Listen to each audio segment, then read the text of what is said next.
나는 세상의 빛이니 나를 따르는 자는 어둠에 다니지 아니하고 세상의 빛을 얻으리라. 아멘. 사랑과 은혜가 풍성하신 여호와 하나님 아버지 감사합니다.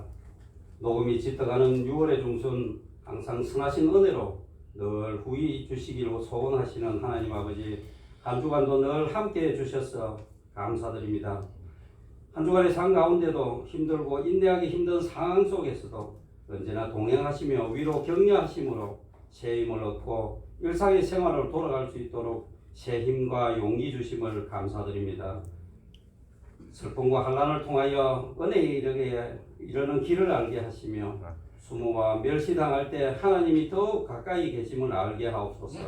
올려드리는 예배를 통하여 기쁨과 소망을 되찾고 은혜와 능력이 회복되는 귀한 시간 되게 하여 주옵소서. 이 시간 운명과 정성 다해 올려드리는 예배를 기뻐 받아 주시옵고 저희들 심령 속에 성령님 임재하셔서 저희들 마음에 하나님 나라가 임하고 하나님의 자녀로서 능력 있는 삶을 살아가게 하옵소서. 창원성교회를 통하여 이루시고자 하는 큰 계획을 저희들을 통하여 이루게 하시고 세상의 빛과 소금의 역할을 잘 감당하는 우리 모두가 되게 하여 주옵소서. 이 시간 세우신 당회장 목사님 영육간에 늘 강건케 하시며 말씀에 기름 부으셔서 주님의 능력과 권능의 역사가 나타나게 하시며 말씀을 통하여 하나님의 섭리와 세상의 이치를 깨닫는 귀한 말씀의 시간 되게 하여 주옵소서. 미래센터와 창원 청소년 상담 사역 위에도 주님의 큰 은혜를 간구하며 방황하는 청소년들이 주님 앞으로 인도되는 귀한 은혜가 있게 하여 주옵소서. 코로나 팬데믹 이후 전쟁 등 여러 가지 이유 등으로 물가 인상 등 서민들의 어려움이 가중되고 있습니다. 이 어렵고 힘든 시기를 잘 헤쳐나갈 지혜를 주시고 용기를 다하여 주셔서 한 사람도 우리 성도님들 가정에 어려움 겪는 일이 없도록 인도하시며 질병과 근심 걱정은 이 시간 예배를 통하여 다 떠나게 하옵소서. 오늘도 예배에 수종드는 손길들을 축복하시고 한없는 은혜 내려주시며 삶의 자리에서도 늘 승리하는 자들로 살아가게 하옵소서. 새로운 한 주간도 늘 주님의 은혜와 동행을 간구하며 점점 더워지는 날씨에 슬기롭게 잘 날 수 있도록 함께하여 주옵소서. 예배의 시종을 주님께 의탁하오며 예수 그리스도의 이름으로 기도드립니다. 아멘. 기독교 잡지 가운데 여러분들 보셨지만은 서점에 가면은 있습니다. 오늘의 양식이라는. 여기에 이제 편집자가 디한이라고 하는 미국의 목사님입니다. 그 책이 전 세계에 번역이 되어서 많은 감동을 주고 있습니다. 이 디한 목사님의 간증입니다. 어느 날 17살 된 막내딸을 교통사고로 잃게 됩니다. 그래서 이 비극적인 사건이 일어나자 이 디한 목사는 더 이상 글을 쓸 수가 없었다고 합니다. 자신과 가족들에게 위로가 필요한 시간에 다른 사람을 위로하는 글을 도저히 쓸 수 없었던 것입니다. 딸은 너무나 착하고 아름답고 미수가 있고 배려할 줄 아는 아주 감동적인 아이였다고 합니다. 그 예쁘고 착한 아이가 갑자기 세상을 떠난 것입니다. 그래서 이 디한 목사님에게 딜레마가 온 것입니다. 오랫동안 신실하게 하나님을 믿어왔던 이 디한 목사와 그 가족들은 도저히 받아들일 수가 없었다고 합니다. 그동안 믿어왔던 하나님, 그 지켜왔던 하나님의 말씀, 천국에 대한 확신이 흔들리기 시작했다고 합니다. 도저히 하나님을 이해할 수 없었다고 합니다. 이제 막 17세 된 이 사랑스러운 아이가 갑자기 죽을 수 있단 말인가? 누가 설명할 수 있겠는가? 누가 이해할 수 있겠는가? 그래서 장례식을 마친 후에도 몇 달 동안 글을 쓰지 못했다고 합니다. 그래서 조용히 앉아서 하나님만 바라보고 있었다고 합니다. 그러니까 어느 날 위로의 하나님께서 찾아오셨습니다. 그래서 이 디한 목사가 그 후에 이렇게 고백했습니다. 나는 눈물과 슬픔과 고통의 계곡을 지나왔습니다. 그러나 모든 길 위에 위로의 하나님께서 나와 함께 하셨고 모든 길 위에 하나님이 내 곁에 계셨고 모든 길 위에 하나님이 나를 붙잡아 주셨습니다. 디한 목사는 모든 아픔과 슬픔과 고통을 하나님께 가져왔습니다. 누구도 그를 위로할 수 없었는데 하나님께서 그를 위로해서 다시 일어설 수 있게 했습니다. 그래서 더 힘찬 글을 쓰게 되었습니다. 그래서 오늘날도 계속해서 오늘의 양식이라는 이 기독교인들만을 위한 잡지가 계속해서 나오고 있습니다. 그는 이제 엄청난 아픔과 고통과 슬픔과 외로움을 극복했기 때문에 하나님의 위로를 받았기 때문에 또 다른 사람을 그를 통해서 위로하는 그러한 사역을 감당하고 있습니다. 오늘 성경에 보면은 3절에서 7절에 계속해서 나오는 단어가 뭐냐고 하면은 위로라는 단어입니다.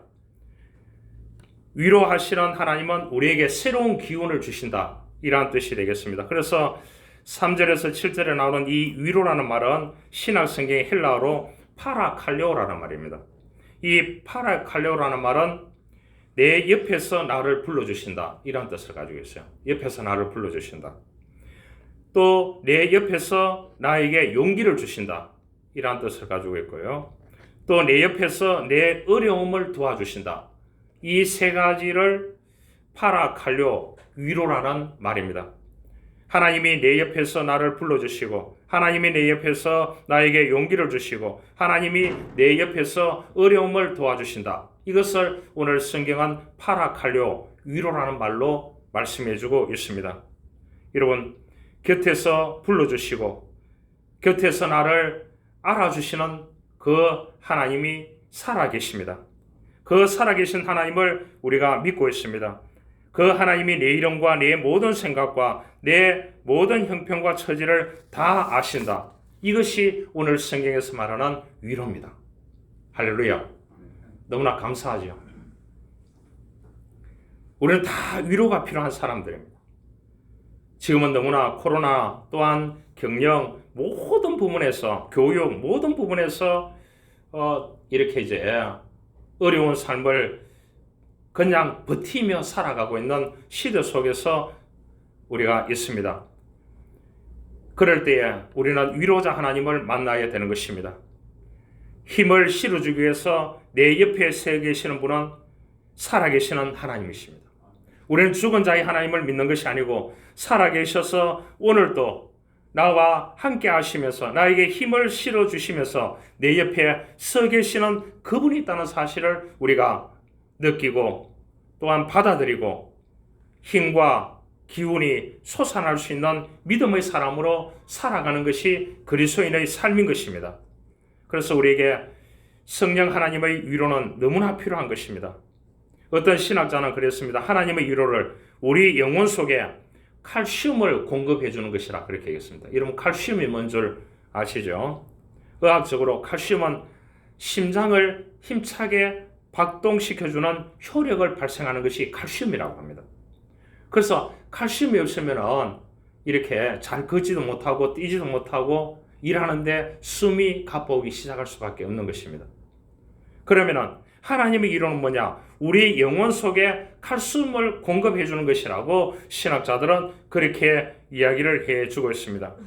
이사야 선지자도 그렇게 말했습니다. 하나님은 언제 어디서나 우리와 함께 하시며 특히 오른손으로 우리를 붙잡아 주신다고 했습니다.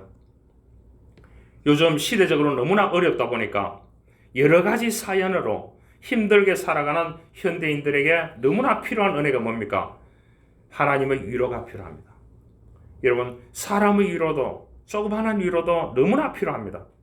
그런데 만약에 치명적인 병을 알아 누워 있다고 하면 그러한 사람에게 하나님의 손길의 위로가 얼마나 필요하겠습니까? 그 자리에서 일어나게 하는 위로가 얼마나 필요하겠습니까? 낙심하고 의기소침하고 좌절하고 힘들어 살아가는 새로운 사람들에게 그 사람들에게 새로운 기운, 새로운 놀라운 은혜를 주시는 그 하나님의 위로하심이 얼마나 그 사람에게 힘이 되겠습니까?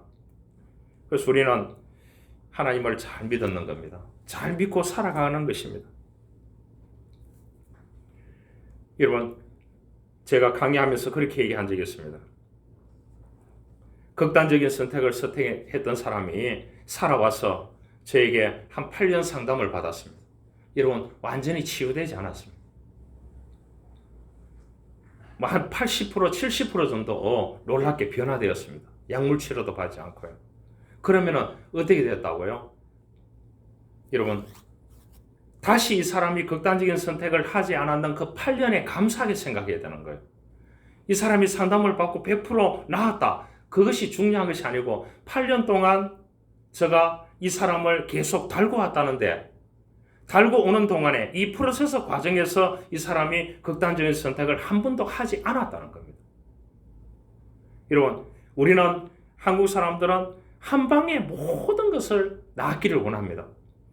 그래서 이 언론이나 TV 보면 어떠냐, 한판 승부라는 그러한 이 TV 프로가 있었어요, 옛날에. 그래서 한판 승부하는 것을 연예인들이 나와서 하고 스포츠 선수들이 나와서 한판 승부를 하는 것을 보여줬어요. 그러니까 한국 사람들은 뭐에 발달되어 있느냐? 한탕주의에 발달되어 있습니다. 사기치는 사람들 보시길 바랍니다. 다 한탕주의입니다. 여러분들이 그래서 한국에서 복권이 제일 많이 팔리고요. 그래서 주식이 제일 많이 팔리고요. 사람들이 단기간에 모든 것을 얻으려고 하는 그러한 부분이 있습니다. 그래서 단기간에 1억 버는 법이라는 책이 있어요. 그 부록에 뭐라고 있겠습니까? 감옥 가서 잘 지내는 법. 단기간에 돈을 확 끌어모으려고 하면은 뭐라고요? 감옥 가서도 잘 지낼 수 있는 그러한 사람이 되어야 된다. 아이러니한 거 아니겠습니까? 우리가 믿음으로 살아가고 그 믿음으로 살아감을 통해서 하나님께 예배하고 하나님께 우리들에게 놀라운 위로하심을 매주마다 주시는 그것을 통해서 우리가 견디며 버티며 또한 기도하며 하나님을 의지하며 살아간다는 이 자체에 우리가 감사함을 느끼게 되는 것입니다. 그래서 이 한국 사람들은 너무 결과를 원해요. 너무 성과를 원해요. 여러분, 과정이 중요합니다. 이 국민 가수라는 사람이 한 분이 돌아가셨잖아요. 95세야. 뭐 이름을 밝히지 않아도 너무 잘 알잖아요. 매스컴에 나오고 신문에 보니까 그 사람이 남겨놓는 돈이 수백억이더라고요. 여러분, 수백억이 뭐 하겠습니까? 그것을 받을 사람도 없는데 뭐 국가로 귀속되겠지만은 어떻게 좋은 일에 쓰여지겠지만은요. 그렇게 생각합니다. 어떤 분은 부부가 사과 장사를 해가지고 아들이 나왔던 그 학교에 800억을 기부했더라고요. 여러분, 시장에서 사과를 팔아서 평생 팔아서 800억을 모았다. 여러분, 안 놀라시네요. 그거를 아들이 나왔는 학교에 기부를 했더라고요. 또 한 50대가 이 사람이 돈을 벌어가지고 또 자기가 보니까 이 사람이 너무 열심히 사는 거예요. 열심히 사는 걸 보고 학교 어디 나왔습니까? 이름 물어보니까 어느 학교에 나왔다 하니까 그 학교에 50대가 300억을 책을 내 기부를 했더라고요. 그래서 뭐 증서를 한 개 준다고 오라고 학교에서 그렇게 얘기했는가 본데 가는데 마스크 끼고 모자를 눌러쓰고 갔어요. 가서 기념 촬영도 하지 않고 거기 차 한잔 마시고 이름도 밝히지 않고 무명으로 그냥 나왔어요. 여러분, 그런 사람들도 있습니다. 지난주 통계 보니까 전 세계 기부 문화가 이렇게 나와 있는데요. 거기에 112개국을 조사를 해놨더라고요. 기부하는 거. 노블레 소블리즈로. 내가 돈을 벌었다 하면 어려운 사람들을 위해서, 어려운 단체를 위해서 기부하는 게 114나라인지 그렇게 나왔는데 한국이 몇 등인 줄 압니까? 114개 나라 가운데서 112등이에요. 그만큼 기부가 안 되고 한국 사람들은 돈 벌면 소유욕이 너무나 많은 거예요.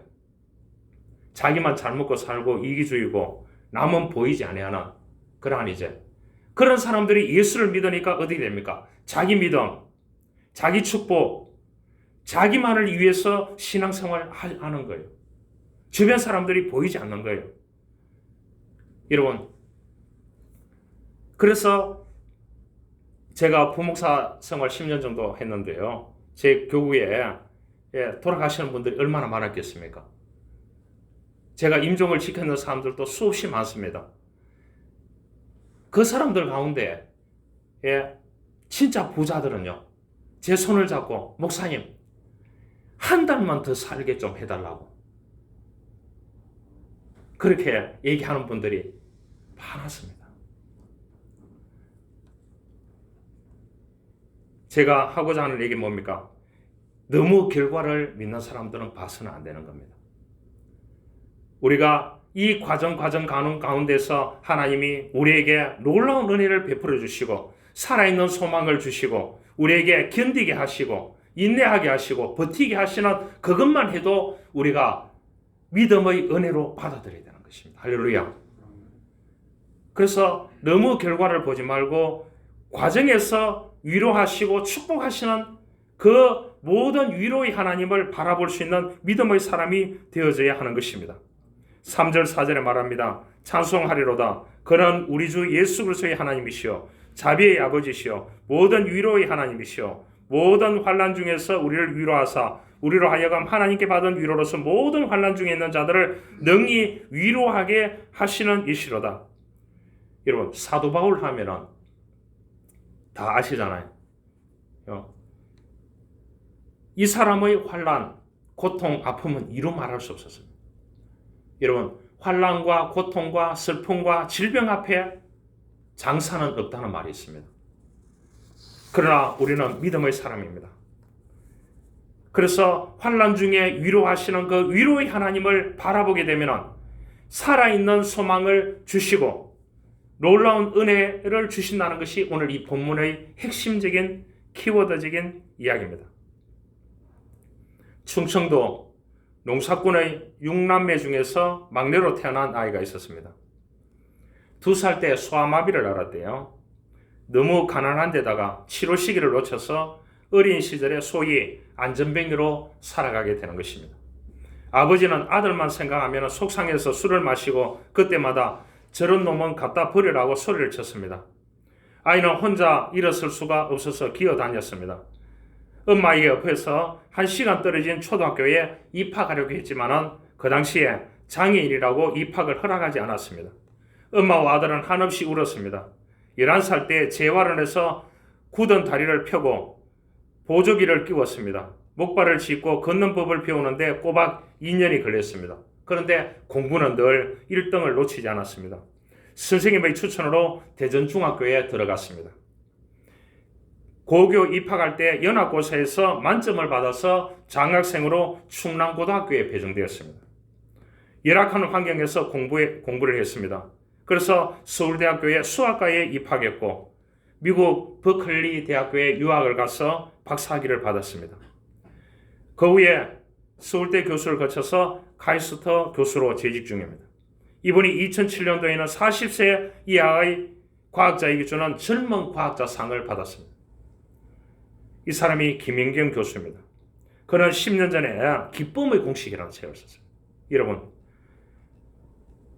여러분 이 2살 때 소아마비로 안전뱅이로 저런 놈은 갖다 버려야 된다고 재활원에서 자기가 목발을 짚고 걷는 법을 2년 동안 어릴 때 배워가지고 이렇게 했는데 이 사람이 기쁨의 공식이라는 책을 썼다니까요. 기쁨의 공식이 뭐냐? 이번에 그런 말을 했습니다. 하나님을 만나는 것이라고. 하나님의 위로하심을 경험하는 것이라고. 자기가 그 아픈 가운데서 하나님께서 위로하시고 하나님께서 나에게 기쁨을 주셨기 때문에 오늘이 있었다고. 어린 나이에 어떻게 2년을 목발을 짚고 꼬박 그것을 배울 수 있겠느냐고. 그렇게 자기의 간증을 그 책에다가 해놨습니다. 그래서 책 제목을 뭐라고 했냐? 기쁨의 공식이라고 그랬습니다. 여러분, 약한 자에게 위로하시고 쓰시는 하나님을 체험하는 것입니다. 인생이 힘들고 괴롭다 해도 하나님의 위로만 있으면 얼마든지 일어설 수 있는 것입니다. 여러분 불안합니까? 어렵습니까? 환난 가운데 있습니까?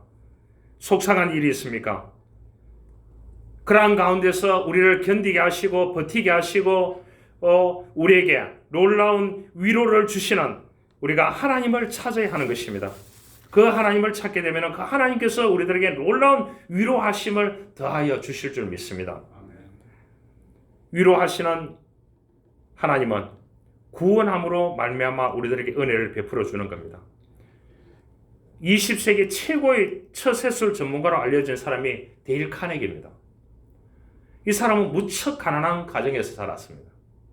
한때 아버지가 인생을 포기하고 자살 기도한 적이 있었는데 89세 이르도록 건강하게 살았다고 합니다. 그래서 건강하게 살다가 하나님 나라에 갔다고 합니다. 그래서 이 대일이 아버지에게 여쭤봤다고 합니다. 아버지, 자살까지는 결심할 정도였는데 어떻게 그렇게 건강하게 오래 살 수 있었느냐고 그렇게 얘기하니까 그 부친이 그런 말을 했다고 합니다. 그것은 다 너희 어머님의 신앙 때문이다. 하나님을 사랑하고 그 뜻대로 살면 반드시 하나님이 축복해 주신다. 너희 어머님이 늘 기도하고 예배하고 그런 믿음의 삶을 살았기 때문에 내가 그 극단의 선택을 하는 이 낭떠러지 가운데서도 힘을 얻고 새롭게 돌아와서 행복한 인생을 살아갈 수 있었다고 그렇게 고백을 했대요. 아들에게요. 다리켄에게 물어보니까요. 오늘 6절에 말합니다. 우리가 당하는 것도 너희가 위로와 구원을 받게 하려 함이요. 그랬습니다. 여러분, 하나님이 주시는 위로는 구원과 관계성을 가지고 있습니다. 바울은 환난 가운데서도 위로가 되시는 하나님에 대해서 부동의 믿음을 가졌습니다. 이 바울 보면은 너무 깡이 있습니다. 알겠죠? 깡이 있습니다. 건강도 좋지 않은데 간질병도 있고 거품 물고 회당에서 말씀을 전하다가 쓰러져 버는데요. 여러분, 저와 여러분 같으면 어떻게 되겠습니까? 경상도 말로 쪽팔려서라도 그렇게 못합니다. 안 그래요? 여러분, 우리가 예수 믿는 사람은 체면이 구겨지는 것도 받아들일 수 있어야 됩니다. 여러분, 부끄러운 것도 받아들일 수 있어야 됩니다. 그래야 하나님이 위로를 주시는 거예요. 하나님이 다른 것으로 갚아주시는 거예요.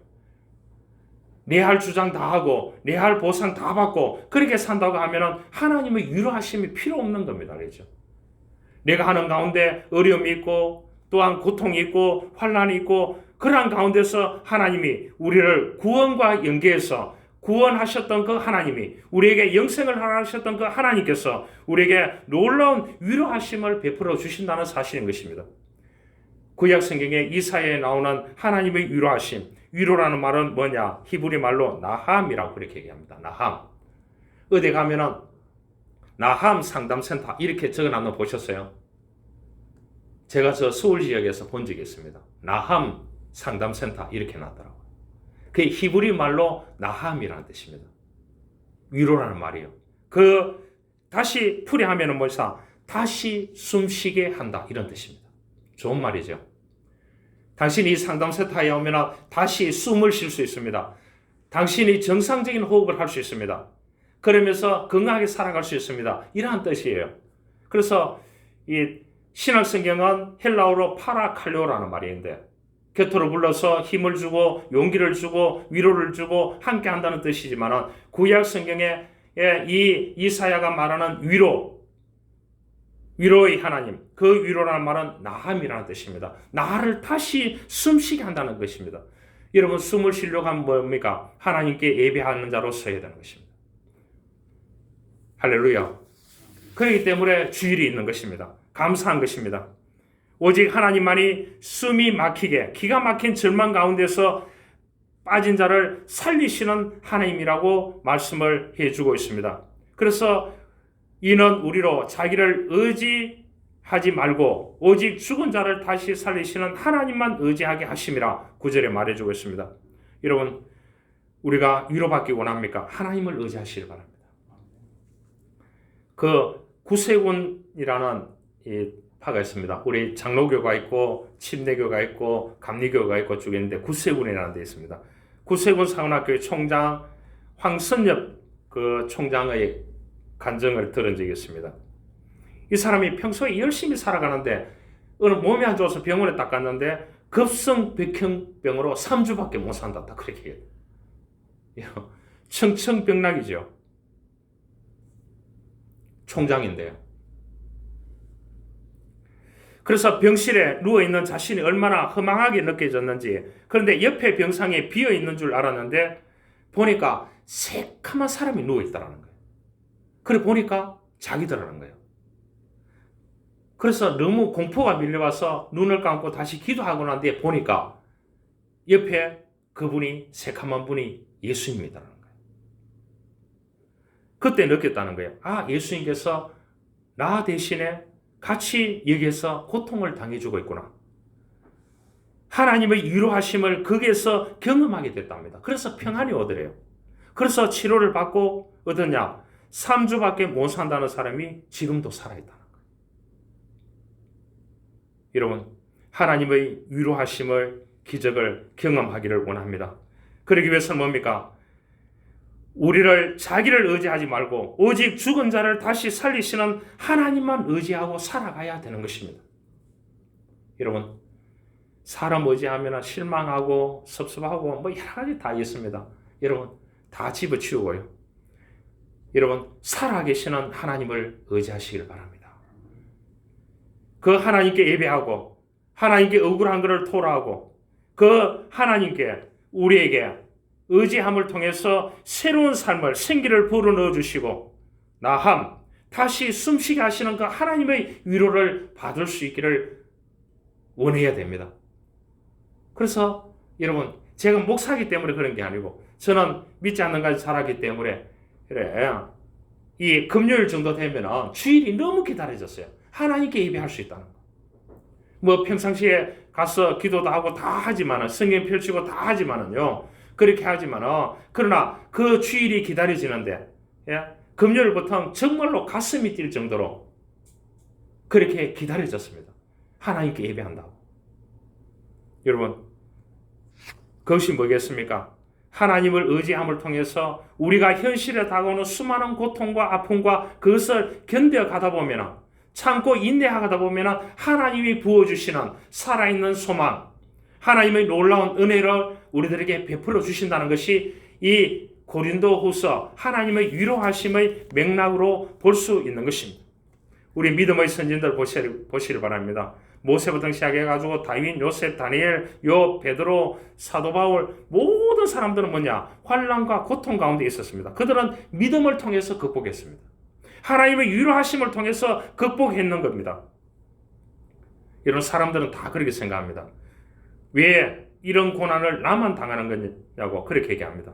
여러분, 나만 당하는 고난이라고 할지라도 철두철미하게 하나님을 의지함을 통해서 하나님의 위로를 경험한다고 하면 그것을 통해서 하나님이 부어주시는 은혜를 새롭게 깨달게 될 줄 믿습니다. 이것이 뭐냐? 역설적인 축복인 것입니다. 우리 인간의 생각으로 아무리 생각해도 답이 없습니다. 그런데 하나님은 답을 가지고 계시는 것입니다. 하나님의 위로하심의 역사하심이 간구함으로 나타난다는 것을 알아야 됩니다. 여러분, 우리가 어려운 일이 있어야 하나님께 기도하고 또 힘든 일이 있어야 길이 막혀야 기도할 수 있지 않겠습니까? 잘 사는 부자 크리스찬들이 기도 왜 하겠습니까? 기도할 수 없잖아요. 그러나 우리가 고만고만하게 사니까 힘든 일이 있으면 하나님께 매달리고 기도하고 간구하게 되는 것입니다. 그 간구함으로 하나님의 위로하심을 받을 수 있는 것입니다. 여러분, 부자 그룹들은요, 자기네들끼리 위로하면서 다 살아가요. 여러분, 그런 그룹이 없다고 생각하면 여러분 철두철미하게 하나님께 간구하고 하나님께 엎드리시길 바랍니다. 내 고통을 아시고 내 아픔을 아시고 내 처절한 현실을 아시는 그 하나님께서 우리들에게 위로하여 주실 줄 믿습니다. 여러분, 제니스라고는 세계적인 피아니스트가 이 사람이 어렸을 때 교통사고를 당해서 손에 심한 신경통과 신경마비성제가 있었다고 합니다. 여러분, 한때는 10손가락 중에 왼손 중지 하나만 제대로 움직였다고 합니다. 새끼손가락은 다 마비됐고요. 오른쪽 손목은 40%가 밖에 움직일 수 없었다고 합니다. 하지만 이런 고통과 싸우면서 세계적인 피아니스트가 될 수 있다는 사실은 그는 인터뷰를 통해서 이렇게 말했습니다. 여러 의사도 수고하였고 침도 많이 맞았고 그러나 기적은 오로지 기도를 통해서 가능했습니다. 이렇게 고백했어요. 간절히 기도할 때 하나님은 나에게 싸울 용기를 주셨습니다. 나에게 문제는 있습니다. 그러나 그 문제가 나를 정복하지 못합니다. 기도하기 때문에 하나님께서 그 기도를 통해서 나에게 용기를 주시고 함께 하시고 위로하심을 통해서 내가 이거를 극복할 수 있었습니다. 그 얘기를 했어요. 대단하지 않습니까? 여러분, 절망과 고통의 상황 가운데 하나님께 기도함으로 위로를 얻는 삶을 살았습니다. 여러분, 힘들 때 하나님께 기도하십니까? 평안할 때 쉬지 않고 기도하십니까? 기도 생활의 깊이와 높이와 길이와 넓이가 신앙생활을 가늠할 수 있는 것입니다. 어려움이 많다고 하면 더 많을수록 우리는 더 많이 기도하고 더 열심히 간구함으로 하나님의 위로하심을 받아야 되는 것입니다.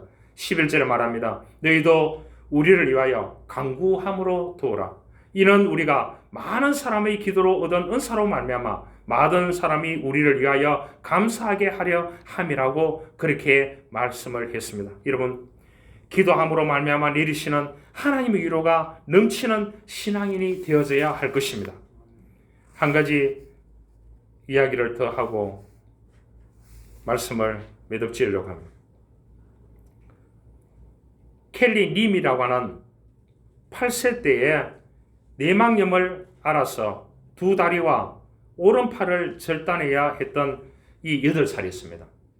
어린 나이에 너무나 큰 사고를 당했기 때문에 위로가 필요한 상황이었지만 그의 부모는 막연히 따뜻한 위로보다는 그녀에게 용기를 심어주기 위해서 노력했습니다. 그래서 이 두 다리를 절단하고 오른팔을 절단했습니다. 8살, 이 뇌망염. 그 부모가 그렇게 용기를 주기 위해서 늘 그런 말을 했습니다. 켈리, 주저앉아 울고 있어야 변하는 것은 없단다. 절대 포기하지 않으면 너는 무슨 일이든 할 수 있단다. 켈리는 부모의 말을 듣고 다시 용기 있게 일어설 수 있었습니다. 그래서 자신과 같은 병으로 고통받는 어린 환자들을 구하기 위해서 소아과 의사 되기로 결심했습니다. 여러분, 8살 때. 그래서 열심히 부모님의 도움을 받아서 극복했습니다. 그 아이가 어려울 때마다 기도하고요. 부모님이 도와주고. 그래서 그 약속대로 UCLA 의대에 들어가서 우수한 성적으로 졸업을 했습니다. 두 다리는 어족이고 오른손은 어수였기 때문에 왼손만으로 모든 일을 해내야 됐습니다. 피나는 노력 끝에 이 왼손만으로 체열을 하고 왼손만으로 주사 놓고 왼손만으로 수술까지 해내는 유명한 의사가 됐습니다. 여러분, 그녀가 그런 말을 했습니다. 내가 오늘 있었던 것은 하나님의 위로하심과 엄마 아버지가 주셨던 용기 때문이라고 그렇게 말했습니다. 여러분, 많은 고난을 극복하고 평생을 살아갈 힘이 되는 위로와 격려를 주시는 분은 하나님이십니다. 그 위로를 받아서 또 우리 주변에 있는 수많은 사람들이 고통과 고난과 아픔과 그러한 좌절 가운데 살아가는 사람들에게 위로와 격려를 전하는 사람으로 살아가야 되는 것이 그리스도인의 삶인 것입니다. 4절에 말합니다. 우리의 모든 환난 중에서 우리를 위로하사 우리로 하여금 하나님께 받은 위로로서 모든 환난 중에 있는 자들을 능히 위로하게 하시는 하나님이라고 말씀해 주고 있습니다. 여러분, 어려운 힘든 상 가운데서 먼저 우리가 하나님의 위로하심을 받고 또한 위로자로 살아가야 됩니다. 위로자로 사는 방법이 있어요. 하나는 하나님께 기도해 주는 겁니다. 하나는 고난을 극복한 자가 자신의 경험적인 이야기를 통해서 위로하게 해주는 겁니다. 또 하나는 공감해 주는 것입니다. 또 하나는 실질적인 도움을 주는 것입니다. 이것이 그리스도인의 삶인 것입니다. 여러분 삶 가운데 힘들고 어려운 일이 있을 때마다 하나님의 위로하심을 받기를 원합니다. 무함을 통하여 구원함으로 말미암아 베푸시는 하나님의 위로하심을 받고 하나님을 의지함으로 말미암아 위로가 넘치게 하실 것이고 끊임없이 간구함으로 말미암아 강한 팔로 붙들어 주시는 하나님의 위로를 받아서 그 위로를 가지고 또 다른 사람에게 위로하면서 살아가는 저와 여러분들의 삶이 될 수 있기를 주님으로 축원합니다. 하나님 감사합니다. 오늘 이 본문에서 하나님의 위로하심이라고 말씀해 주고 있습니다. 하나님은 우리를 위로하시는 하나님이십니다. 그 하나님의 위로하심을 받고 또한 하나님의 놀라운 은혜를 받아서 또 다른 사람에게 그 하나님의 위로하는 자로 살아가는 우리 믿음의 사람으로 삼아 주옵소서. 구주 예수 그리스도의 이름으로 기도하옵나이다. 아멘.